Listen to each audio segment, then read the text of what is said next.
Hi friends, welcome back to my channel. ತುಂಬ ಜನ comment ಮಾಡಿ ಕೇಳ್ತಾನೆ ಇದ್ದೀರಾ, ನಾಳೆ April 5 second P U C result ಬರ್ತದೆ ಅಂತ ಕೇಳ್ತಾ ಇದ್ದೀರಿ. ನೋಡಿ, ನಾಳೆ ಬರ್ತದಾ?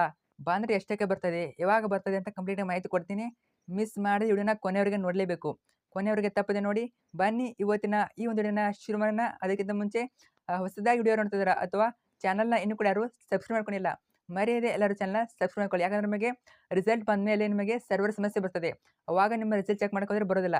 ಯಾಕಂದರೆ ತುಂಬ ಸ್ಟೂಡೆಂಟ್ಸು ಚೆಕ್ ಮಾಡ್ತಾ ಇರ್ತಾರೆ, ನಿಮ್ಮ ರಿಸಲ್ಟ್ ಬರೋದಿಲ್ಲ. ಅಂತ ಒಂದು ಸಂದರ್ಭದಲ್ಲಿ ನಾನು ನಿಮಗೆ ಬೇರೆ ಸರ್ವರ್ ಲಿಂಕ್ ಕೊಡ್ತೀನಿ. ಆ ಒಂದು ಲಿಂಕನ್ನು ನಿಮ್ಮ ರಿಸಲ್ಟ್ನ ಎಲ್ಲರಿಗಿಂತ ಮೊದಲು ನೀವು ನೋಡ್ಬೋದು. ಅರ್ಥ ಆಯ್ತಾ? ಎಲ್ಲರಿಗಿಂತ ಮೊದಲು ನೀವು ನೋಡ್ಬೋದು. ಆದ್ದರಿಂದ ಚಾನಲ್ನ ಸಬ್ಸ್ಕ್ರೈಬ್ ಇಟ್ಕೊಳ್ಳಿ. ಸೊ ರಿಸಲ್ಟ್ ಬಂದಮೇಲೆ ಆ ಲಿಂಕನ್ನು ಕಳಿಸ್ತೀನಿ. ಅರ್ಥ ಆಯ್ತಾ? ಸಬ್ಸ್ಕ್ರೈಬ್ ಮಾಡೋದು ನಿಮ್ಮ ಜವಾಬ್ದಾರಿ, ತಪ್ಪದೆ ಮಾಡ್ಕೊಳ್ಳಿ. ಬನ್ನಿ ಇವತ್ತಿನ ಈ ಒಂದು ದಿನ ಶುರು ಮಾಡೋಣ. ನೋಡಿ, ಲೇಟ್ ಮಾಡಬೇಡ ಹೇಳ್ತೀನಿ. ಸೊ ಏಪ್ರಿಲ್ 5ಕ್ಕೆ ರಿಸಲ್ಟ್ ಬರ್ತದೆ ಅಂತ ತುಂಬ ಜನ ನಂಬಿದ್ದೀರಾ. ನೋಡಿ, ಇದ್ರ ಬಗ್ಗೆ ಮಾಹಿತಿ ಕೊಡೋದಾದರೆ, ಒಂದು ಆರ್ಟಿಕಲ್ ಬಿಟ್ಟಿದ್ರು, ಒಂದು ಟೆಕ್ಸ್ಟ್ ವಾಟ್ಸಪ್ಪಲ್ಲಿ ಶೇರ್ ಆಗ್ತಾ ಇತ್ತು. ಅದು ಬಂದ್ಬಿಟ್ಟು ಕಂಪ್ಲೀಟ್ ಫೇಕು. ಅರ್ಥ ಆಯ್ತಾ? ಏಪ್ರಿಲ್ 5ಕ್ಕೆ ಯಾವುದೇ ರೀತಿ ರಿಸಲ್ಟ್ ಬರೋದಿಲ್ಲ, 100% ಬರೋದಿಲ್ಲ. ಯಾರೆಲ್ಲ ನಿಮ್ಮೆಲ್ಲ ಫ್ರೆಂಡ್ಸ್ ಹೇಳ್ತಾ ಇದ್ದಾರೆ ಅವರಿಗೆಲ್ಲ ಈ ಒಂದು ವಿಡಿಯೋನ ಶೇರ್ ಮಾಡಿ. ಯಾಕೆ ಬರೋದಿಲ್ಲ ಅಂದರೆ, ಈಗ ತಾನೇ ನಿಮ್ಮ ಮೌಲ್ಯಮಾಪನ ಮುಗಿದಿದೆ. ಮೌಲ್ಯಮಾಪನ ಅಂದರೆ ನಿಮ್ಮ ಪೇಪರ್ ಚೆಕ್ ಮಾಡೋದು ಈಗ ತಾನೇ ಮುಗಿದಿದೆ. ಇನ್ಮೇಲೆ ಅವರು ಡಾಟಾ ಎಂಟ್ರಿ ಮಾಡಬೇಕು, ನಿಮ್ಮ ಮಾರ್ಕ್ಸನ್ನು ಎಂಟ್ರಿ ಮಾಡಬೇಕು, ಮತ್ತು ಕ್ರಾಸ್ ಚೆಕ್ಕನ್ನು ಮಾಡಬೇಕು. ನಿಮ್ಮ ಡಾಟಾ ಎಂಟ್ರಿ ಮಾಡಿರ್ತಾರೆ, ಈಗಾಗಲೇ ಎಂಟ್ರಿ ಮಾಡಿರ್ತಾರೆ, ಅದು ಕರೆಕ್ಟ್ ಇದೆಯಲ್ಲ ಅಂತ ಕ್ರಾಸ್ ಚೆಕ್ಕನ್ನು ಮಾಡಬೇಕು. ಅರ್ಥ ಆಯ್ತಾ?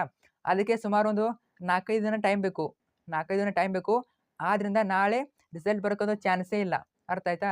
ಮತ್ತು ರಿಸಲ್ಟ್ ಯಾವಾಗ ಬರ್ತದೆ ನೀವು ಕೇಳಿದ್ರೆ, ನಿಮ್ಮ ರಿಸಲ್ಟ್ ಬಂದ್ಬಿಟ್ಟು ಎಕ್ಸ್ಪೆಕ್ಟೆಡ್ ಏನು ಮಾಡ್ಬೋದು ಅಂದರೆ, ನಾವು ಏಪ್ರಿಲ್ 2ನೇ ವಾರದಲ್ಲಿ ಎಕ್ಸ್ಪೆಕ್ಟ್ ಮಾಡ್ಬೋದು. ಇವತ್ತು ಇದೇ ಡೇಟಿಗೆ ಬರುತ್ತೆ ಅಂತ ಹೇಳೋಕ್ಕಾಗಲ್ಲ. ಯಾಕೆ ಅಂದರೆ, ಬೋರ್ಡ್ ಅವರು ಯಾವ ರೀತಿ ಅಂದರೆ, ಅವರು ನಾಳೆ ರಿಸಲ್ಟ್ ಬರುತ್ತೆ ಅಂದರೆ ಇವತ್ತು ಅಪ್ಡೇಟ್ ಕೊಡ್ತಾರೆ.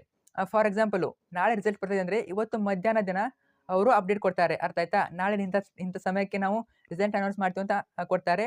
ಏಪ್ರಿಲ್ 10ರ ಒಳಗೂ ಬರ್ಬೋದು, ಏಪ್ರಿಲ್ 10ರ ನಂತರನೂ ಬರ್ಬೋದು. ಅರ್ಥ ಆಯ್ತಾ? ನಾನು ಕೂಡ ವಿಡಿಯೋ ಮಾಡ್ತೀನಿ ನಿಮಗೆ ಯಾವಾಗ ರಿಸಲ್ಟ್ ಬರ್ತದೆ ಅಂತ.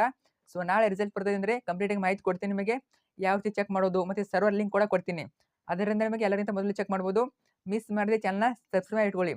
ನಿಮಗೆ ಯಾರೆಲ್ಲ ಹೇಳ್ತಾ ಇದ್ರು ನಾಳೆ ರಿಸಲ್ಟ್ ಬರ್ತದೆ ಅಂತ, ಅವರೆಲ್ಲರಿಗೂ ಈ ಒಂದು ವಿಡಿಯೋನ ಶೇರ್ ಮಾಡಿ.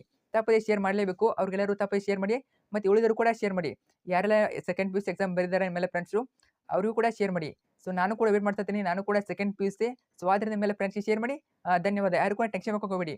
ಸೊ ಟೆನ್ಷನ್ ಬೇಡ, ರಿಸಲ್ಟ್ ಚೆನ್ನಾಗಿ ಬರುತ್ತೆ. ಸೊ ಫೇಲ್ ಆದರೂ ಕೂಡ ಎಕ್ಸಾಮ್ 2 ಅನ್ನು ಬರಿಬೋದು, ಮತ್ತು ಮಾರ್ಕ್ಸ್ ಕಡಿಮೆ ಬಂದರೂ ಕೂಡ ಎಕ್ಸಾಮ್ 2, 3 ಇದೆ. ಅರ್ಥ ಆಯ್ತಾ? ಸೊ ಟೆನ್ಷನ್ ಬೇಡ. ರಿಸಲ್ಟ್ ಬರುವಾಗ ಬರ್ತದೆ ಅದು. ಸೊ ನಿಮ್ಮ ಕೈಲಿಲ್ಲ, ಅದು ಬಂದಾಗ ಚೆಕ್ ಮಾಡೋದು ನೋಡೋದು ಅಷ್ಟೇ ನಿಮ್ಮ ಕೈಲಿರೋದು. ಸೊ ಟೆನ್ಷನ್ ಬೇಡ, ಎಲ್ಲ ಕೂಡ ಒಳ್ಳೆಯ ಅಂಕಗಳನ್ನ ಪಡ್ಕೋತೀರಾ. So thank you so much. ನಿಮ್ಮೆಲ್ಲ ಫ್ರೆಂಡ್ಸ್ಗೆ ತಪ್ಪದೇ ಶೇರ್ ಮಾಡಿ.